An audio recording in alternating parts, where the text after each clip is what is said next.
Hello, Desert Mountain members, and welcome to the Desert Mountain Podcast. My name is Michael Craven, joined today by Kim Atkinson. Hello, Kim. Hello, Michael.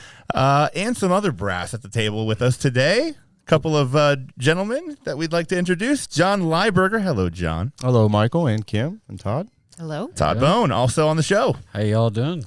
Old pros at this point. The old pros return visit to the podcast. This is good, though. This is a big week for golf. It is a member tournament, big week for our members out on the golf course. This is why we're out here at this beautiful backdrop at Cochise right now. And I'm sure the last time we talked, I don't think these courses were open. So now we have Cochise behind us. Yep. Beautiful, open, tournament. Couldn't be better. Got it going. Lots of positive comments, too. Yeah. The golf course is really good. Looks terrific. Ladies are having fun. We had a little frost delay this morning, but they're having a lot of fun right now. Wonderful. Yeah, that frost delay wasn't supposed to happen, by the way. That was not in the calendar. That wasn't in the calendar. A little early for that. A little early. All right. So this has been a good week for us. We did a Turf Talk video that our members will have already seen by the time they listen to this podcast. So a Tuesday Turf Talk video kind of walking members through all the great work that's occurred at Renegade. We're going to re-release the hole by hole, so everyone will kind of get a sense of what has happened hole by hole, what to expect with that anticipated opening happening on November 22nd. Also, what's happening on November 22nd is our first series of meetings to get the members comfortable and informed on the restoration of the Cochise Golf Course. So, John, last time we talked about the Cochise project, we had Chad Getz with us to kind of introduce us to his approach, and now we're getting ready to get much deeper into that.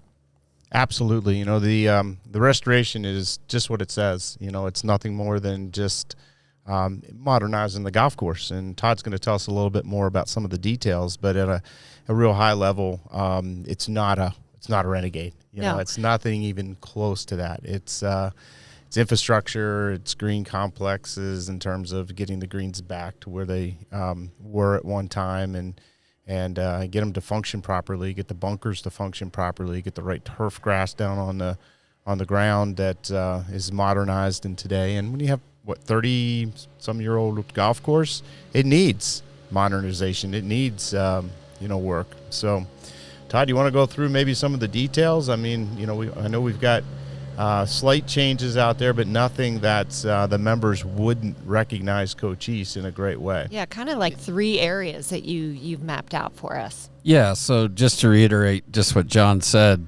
the golf course is going to be what it is now, and what it looks like. We all agree it's great, love it, members love it. We're not going to mess with it. But our main focuses of this that we've talked about is the infrastructure of the golf course more so than anything else. That being the irrigation system first and foremost. Did I say that right? I think what happens to the irrigation system now? What's that? What happens to the irrigation system in today's world? It breaks. Oh, yeah. I didn't know what you were talking about. Yeah, no. I mean, I thought you were telling me like something happened today, and I was like, what? You wouldn't be surprised. I wouldn't be surprised. You got to go. Yeah, I got to go. No, so we're spending around 6 figures. We kind of as a club fixing the irrigation lines. We have a main line leak a week, roughly on average. Some weeks we have 3 or 4, and some weeks we have 0, but average that we have 3 or 4. It's way past its age. It's from the the 80s, the 88, 89 when the golf course was built. So it's ran a lot of water through it over the years. It's very tired. The technology of it is way behind. It's a block system. So what that means is when we turn on a station, most modern irrigation systems, you want to have single head control. That allows you to really manage your water into the right spots where you want. For instance, I don't know, behind us here, there's a section right here behind us that when you turn on a station, 9 heads come on. And so what that means is, we may have one isolated dry spot or one drier spot on a hill or something that we need to get more water to, but we have no way to run just that one spot without making everything else wet now on this system, which makes it play bad, but also utilizes more water than we want to use. And obviously that's an important topic right now, especially in Arizona where we are. So that's kind of the main thing. Also, our pump stations are way out of date, way behind.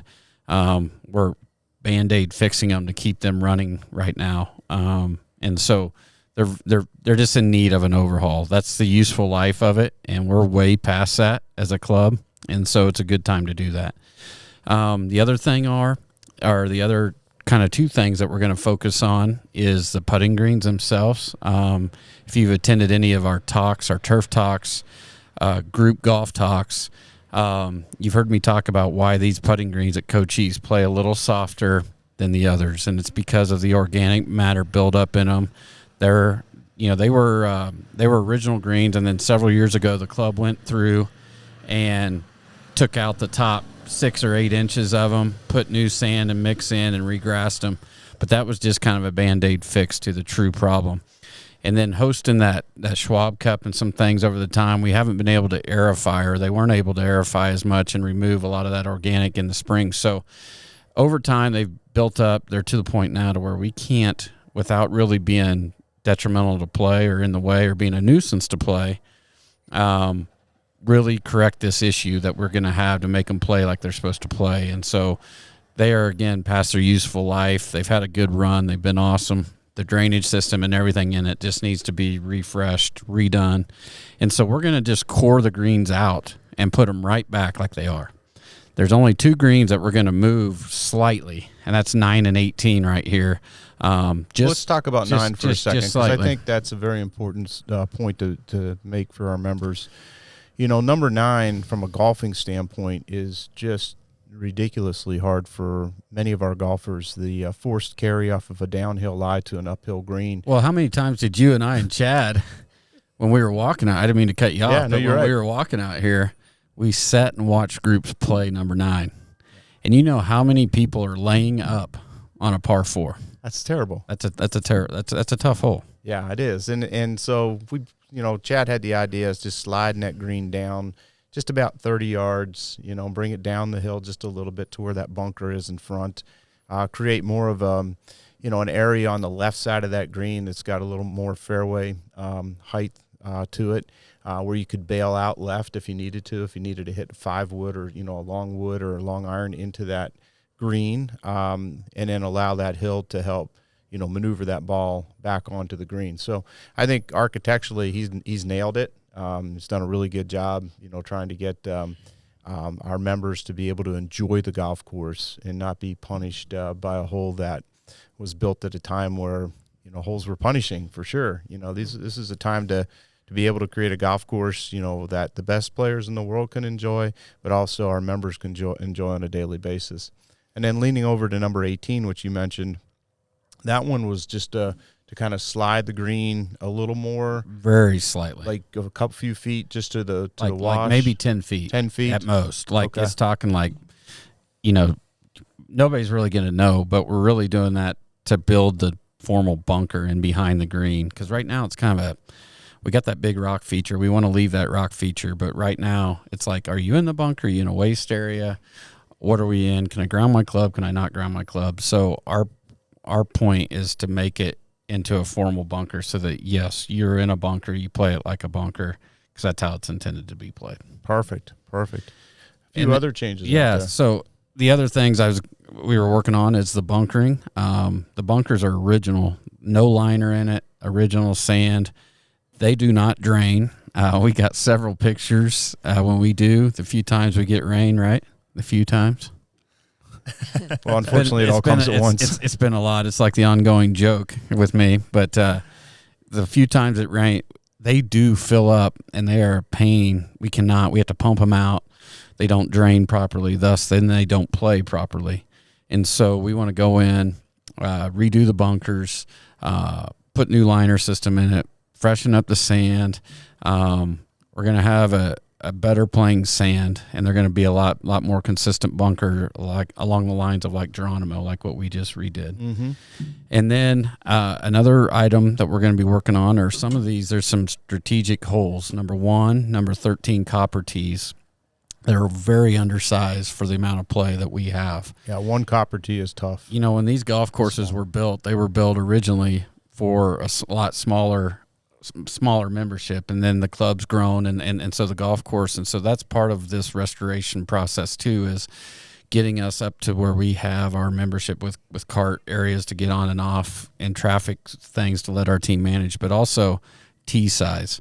1 and 13 being the main two that we consistently run out of turf and traffic. And when you walk up there, they look like a bunch of cattle tracked through there because that's what happened. Or like like a yard. If you had a big dog in the backyard and you had a small yard, like that's kind of what happened. So we're going to hopefully fix that, remedy those situations. And then the last thing is a lot of these big, teardrop mounds or whatever you call them. It was a trend back in the 80s when this thing was built, and we're going to keep some of the feel of it, but we're going to really tone these mounds down. They are really hard to maintain from our side of things, and to consistently maintain water, that sort of thing. So we're going to tone them down. They're still going to have a resemblance because we think that's the character of the golf course, but they're just going to be toned down. And then, like I talked about earlier, we want to make it more easily accessible for the golf carts to get on, and also for our walkers. We know that this golf course, for the tempo walks and stuff, there's some tough spots to maneuver. And so as we go around and work on this project, we have that in mind. And John and I and Chad and everybody have walked and identified the areas that we need to do that. And we'll make that a priority as well. What about walking trails? Yeah, for sure. What about some of the additional tees for the every golfer? Is that still on the table? Yeah, so the forward tees, yeah. So instead of them being set, and thank you for that reminder, instead of them being just set out in the middle of the fairway, we're going to have formal tees. So there'll be a formal tee up there. It may move a little bit from like out in the middle of the fairway over to closer to the cart path because we kind of want to get people in that area if we can, if everything allows it, which most of them do. And so we'll be working on that as well. Good. Yeah, the par threes on the front nine, are kind of in reverse of how they should play. Number 2 plays very short, and number 7 plays very long. Number 2's green is a punch bowl green that's designed to receive a longer shot. It's not, it can handle that, and that's what it's designed for. Number 7 is not designed to receive a longer shot, with the one with the water feature that attaches to 15. Incredibly hard hole. Yeah, it's designed to have a ball that's, goes in much higher and comes down and lands softer. And so Chad recognized that quickly and said, we should really need to kind of, switch those, keeping the distance of the overall distance of the golf course the same, but just, maneuver it in such a way that, 2 will play, just a little bit longer, and 7 will play like a tee shorter. So you can hit a little shorter iron in there to a green that would be more receptive. Because remember, when we come out of, the greens will be firmer. They're not going to be soft and spongy like they're going to be now. Exceptionally firmer. I can't wait. Yeah, I know. Those new greens are terrific, and I think Chad and Todd nailed it right on the head with making those holes play appropriate to the design of the hole. The other one that's pretty cool I like is 5. 5 from the copper, blue, bear, maybe even the white, what would be the white tee. And when we redo the golf course, we'll number the tees. Yeah. That's the trend going forward. So we'll have a bear 1, 2, 3, 4, 5 on that golf course. But you cannot see the left side of that fairway. The desert area kind of blocks, and it's really designed to have 2 fairways, whether you want to challenge and take on the left side, left of the bunker and so forth that's in the middle, which you really can't see that's currently there, or go down the right side where it's a little safer but might play a little bit longer. So he's going to bring down and be able to see that left side fairway from the tee box, expose that bunker that's out there so you can see if your ball goes in it or not, and it really gives you a feel of the direction and where to play. So to me, that's going to be a really cool change. And then just one final thing that we haven't talked about is, of course, the turf grass guy. I'm going to talk about the grass, right? But I'm super excited for, if you go out and you look at Cochise or you look at Geronimo, they look like a patch quilt at certain times of the year. Like there'll be sections that'll be greener, or a little bit browner, or a little bit yellow and everything. And what that is that's all the different turf varieties that are out there.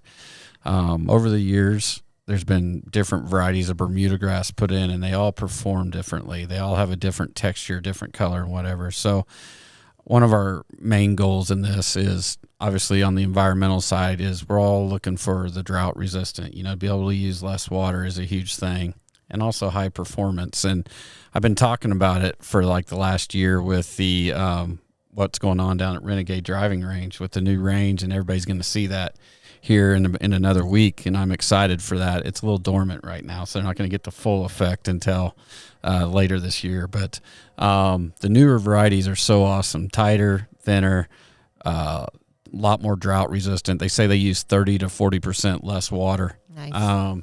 And a lot of things. And so a lot of good things that I'm excited about. And so we'll be, I'm not disclosing my choices yet. I've still got them under the research. Still shopping. Still shopping, still window shopping Good. on them a little bit. But this is one of those shopping sprees where I get to buy it, put it in, use it, and then decide. Like I get to I don't really get to return it, I guess, but I get to kind of use it, play with it, mess with it, and so it's been fun. But I think everybody will be happy with that, and we're excited on our side. Same with the Apache range tee, right? That's Yes.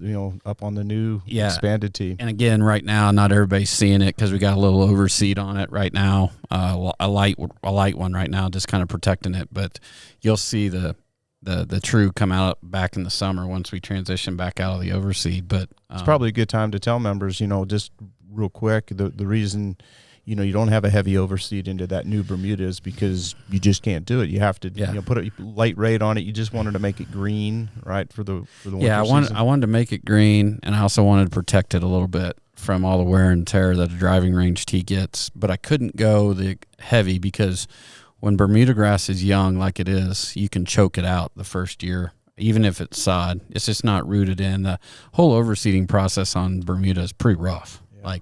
Like it's a pretty strenuous process on that turf, and thank goodness, Bermuda's the toughest one out there, one of them, so it can handle it. But when it's new, you just got to play defense on it, and that's what we're doing for the first year, similar to like what we did at the CG range and other places, and like we'll do on Cochise eventually if we do this restoration, have to for the first year. But yeah, just a little defense, and we'll see how she is come out of the summer. What do you all anticipate being some of the top questions? If there's like one main question that's going to come out of the coffee talks on the 22nd. When's it going to close and when's it going to open? All right. Yeah. Will we be able to answer that question? We will. It's going to be a 12-month closure. Okay. So we're hopefully, if everything goes as planned and with everything, we're hoping September of this year, September 23, we would shut the golf course down. Then we anticipate it reopening September or so. 24. Sorry, I got something in my throat. That's all right. That's okay. I'll take over. So while we're talking about that, the other question I think that's going to come up is right now, this time of year, we're struggling a little bit because Renegade's still closed. So that's like having a course down. Mm-hmm. And we've got, group golf play that's got a lot of demands on the course. We've got individual requests. We've got members that like to bring guests. We have, a lot of demands. Our demand right now is so high and our supply is just not there. So with one course being down, what are you going to put into place rule-wise to ensure members get a chance to all equally have access to the golf course? And will we be able to answer that question, Mr. Lyberger? We will. Okay. We'll be prepared to answer that. We haven't come up with a exact solution yet because there isn't an exact solution. Right. But I think we have some pretty good ideas on what we can do to manage play and to create as much access as possible for all users of the golf course. Right, because there's going to be the tournament player, and then there's going to be the player who wants to just have open access. So we understand that there's a lot of diverse needs out there and a lot to accommodate. So members, they use the golf course in many different ways. Mm-hmm. And while we always classify members as we got members that are givers and members that are takers. Mm-hmm. Members that want to say, okay, I get it, and I'm going to give a little bit, and we'll manage in a big community. And then there's always some in any organization, whether it be a club or a business or whatever, that just says, I want my times. And I get that, and I understand it, but we all have to lean a little bit more on the giver side to be able to work in this community when we're doing projects like this where we might not have the exact supply for the demand that's happening. And I think when the members all come together collectively and put their heads together, I think that's, where we'll have the best opportunities to succeed. Let's say that we roll out these presentations, we go to a member vote, which will be in the spring of next year, and it does not pass. What are some of those consequences that we will then be facing as a result? Well, I think, first of all, we find out exactly what it is, but I think we are at a point where we absolutely have to do the irrigation system somehow. Yeah. And we will figure out a way to do that. And the driving range as well. We hadn't talked about the driving range project, but that driving range project is in a need of a refresh over there at the CG range. And so we will do those two projects when we figure this out. Yeah. As far as the golf course goes, I mean, the consequences are you got an aging infrastructure. You got bunkers that don't perform right. A lot of our comments are usually about our bunkers playing, you know, about the consistency or whatever. They're going to play different. The greens are going to stay like they are, where they're going to play softer. They're going to play a little muckier.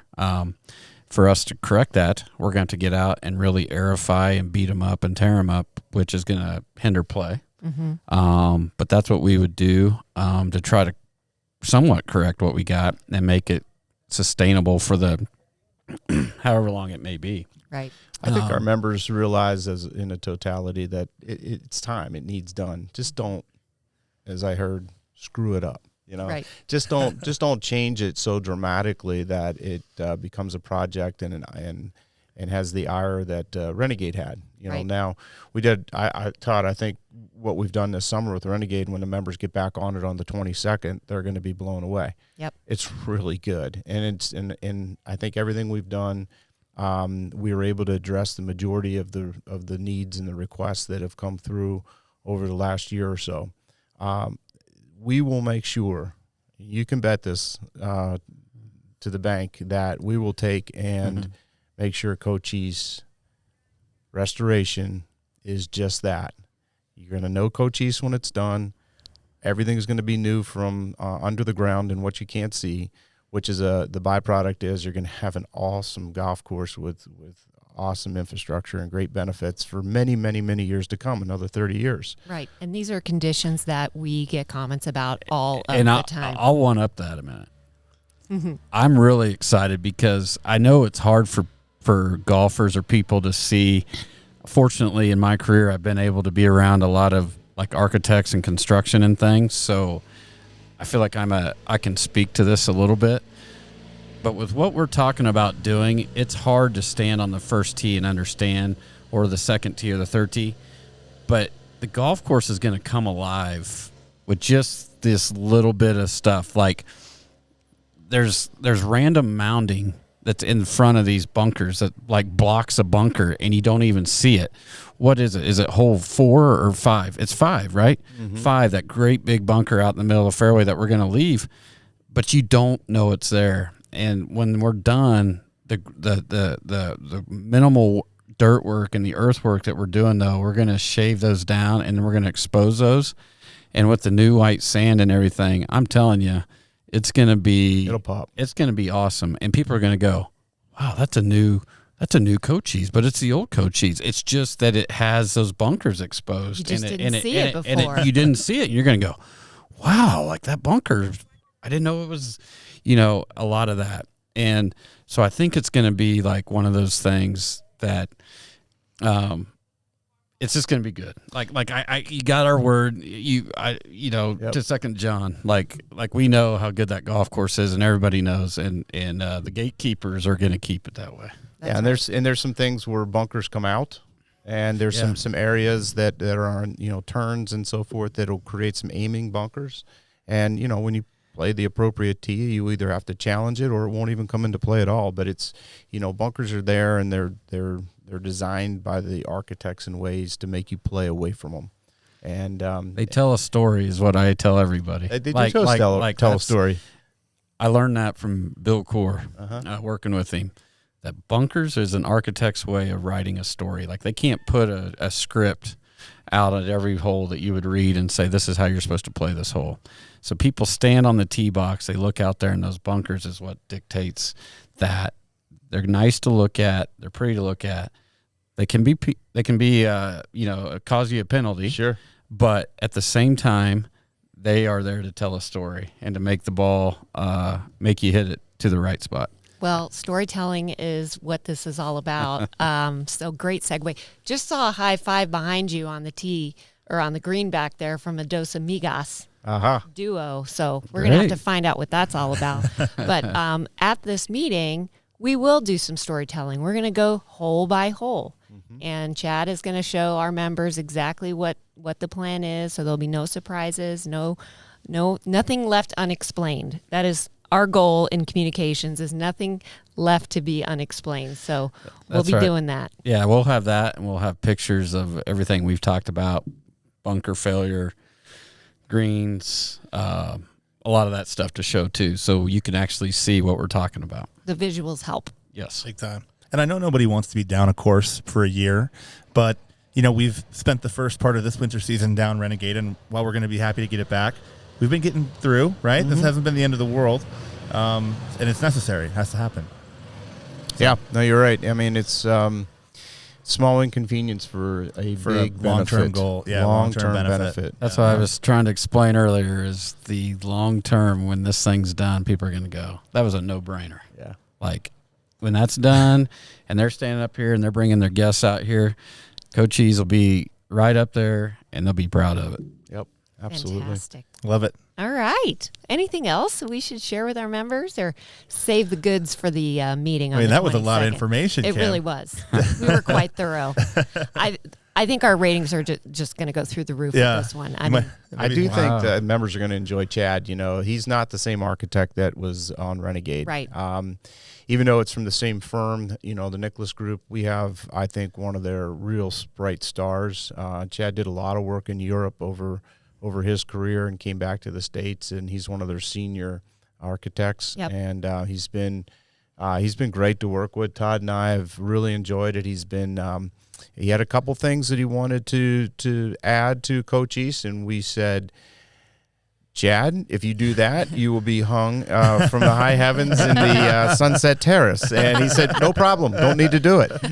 So it's been good. And besides, he's a K-Stater. Oh, well. Okay. We won't hold that against either one of you. Right. That's all right. 'Tis the season, I suppose. All right. We got a thumbs down from Pap.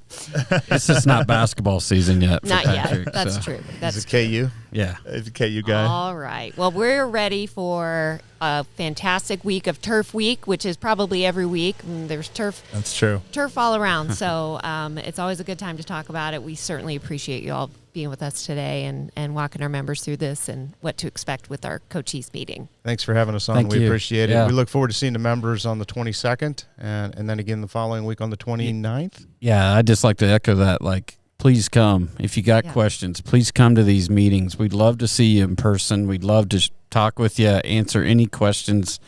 We want to be fully transparent. That's what our whole goal is on this whole thing. And we're just trying to, provide the membership the best condition going forward long term. So yeah, what really bugs us the most, I think, is when we go through these meetings and people don't come or they're not informed, and then you hear the rumors out there, and it's so far from the truth, or people are just angry or boycotting. It's like, why? Just come. Let us inform you and educate and ask questions, and if we need to make modifications, we will. It's very fluid, very transparent, and I love our members, and we just want to give them the best product possible. we promise we will make it fun and enjoyable. The meeting or the golf course, or both? Both. like I think some people think these meetings, but I mean, You picked up the bar tab? yeah, we'll pick up the bar. We'll do whatever we can do, All right? of a sudden. Very right. good. All right, before I get you guys out of here, as we have this beautiful course behind us and Amigas Yes. going on, let's see if we have any great shots to hear about, maybe from this tournament or otherwise. Shots around the mountain. We'll be right back. All right, Mike and Kim, it's definitely time for some great shots around the mountain, and boy, do we have some to share this week. Bob Randall on Monday, October 31st, Halloween, a hole-in-one on number 8 at Chiricahua. Stephen Shaw, Wednesday, November 9th, an eagle on number 3 at Outlaw. Carolyn Thies, Friday, November 11th, a hole-in-one on number 8 at Chiricahua. Number 8 has been a busy one, folks. Gordon Jones, Saturday, November 12th, a hole-in-one on number 12 at Chiricahua.